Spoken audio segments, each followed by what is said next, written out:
Hello viewers, আজকে নিয়ে হাজির হলাম মাছের দো পেঁয়াজা। এই মাছের দো পেঁয়াজা তৈরি করে দেখাবো, যা খেতে অসাধারণ টেস্টের হয়ে থাকে। আজকে আমি কাতল মাছের দো পেঁয়াজা তৈরি করে দেখাবো।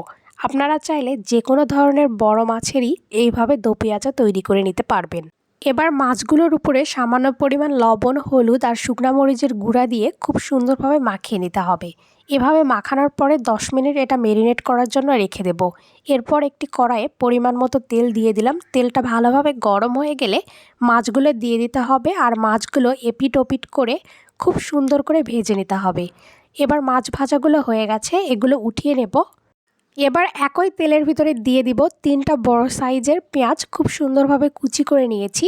এবার পেঁয়াজ কুচিগুলোকে খুব সুন্দরভাবে তেলের ভিতরে ভেজে নিতে হবে। গ্যাসের ফ্লেমটাকে লো টু মিডিয়াম ফ্লেমে রেখে পেঁয়াজগুলোকে ভালো করে ভেজে নিতে হবে।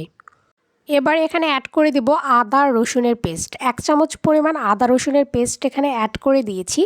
এবার খুব সুন্দরভাবে আদা রসুনের পেস্টটাকেও ভালো করে পেঁয়াজের সাথে ভেজে নিতে হবে। এতে করে আদার যে গন্ধটা রয়েছে সেটা চলে যাবে। এবার একটি ছোট সাইজের টমেটো এখানে অ্যাড করে দিতে হবে। টমেটোগুলোকেও ছোট ছোট করে কেটে নিয়েছি। এবার খুব সুন্দরভাবে টমেটোকে এর সাথে নাড়াচাড়া করে নিতে হবে।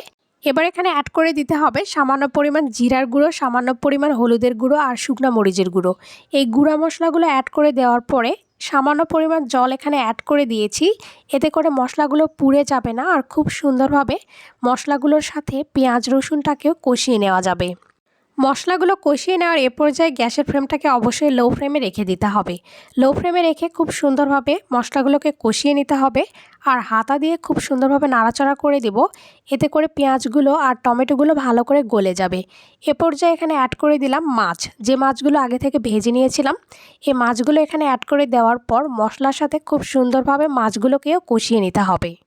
মশলার সাথে মাছগুলোকে 2 মিনিটের মতো কষিয়ে নেব, এতে করে দারুণ একটা টেস্ট আসবে। এরপর এখানে অ্যাড করে দিব সামান্য পরিমাণ জল।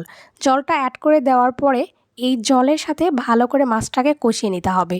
মনে রাখতে হবে মাছটাকে যত কষিয়ে রান্না করা হবে ততই টেস্টটা ভালো হবে। এ পর্যায়ে এখানে অ্যাড করে দিলাম পরিমাণ মতো তরকারিতে গ্রেভির জন্য জল আর পরিমাণ মতো লবণ। লবণটা অ্যাড করে দেওয়ার পর এগুলো নাড়াচাড়া করে নেব কিছুক্ষণের জন্য। এবার ঢাকা দিয়ে দিতে হবে 5 মিনিটের জন্য। 5 মিনিট পর ঢাকাটা উঠিয়ে নিলাম। এ পর্যায়ে তরকারিটা অনেকটা সুন্দর হয়ে এসেছে এবং ঘন হয়ে এসেছে।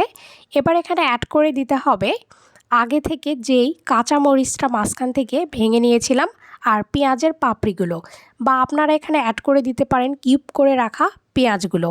এখানে অবশ্যই পেঁয়াজের পাপড়ি বা কিউব করে রাখা পেঁয়াজগুলো অ্যাড করে দিতে হবে। এরপর ঢাকা দিয়ে রান্না করে নেব আরও 2 মিনিট। এবার 2 মিনিট পর ঢাকাটা উঠিয়ে নিলাম। এ পর্যায়ে এখানে অ্যাড করে দিতে হবে সামান্য পরিমাণ গরম মশলার গুঁড়ো। গরম মশলার গুঁড়োটা অ্যাড করে দেওয়ার পর এটা আরও 2 থেকে 3 মিনিট রান্না করে নেব। এরপর এটা পরিবেশনের জন্য একদম রেডি হয়ে গেছে। ভিডিওটি আপনাদের কাছে কেমন লাগলো তা অবশ্যই আমাকে জানাবেন। চ্যানেলটি সাবস্ক্রাইব করুন।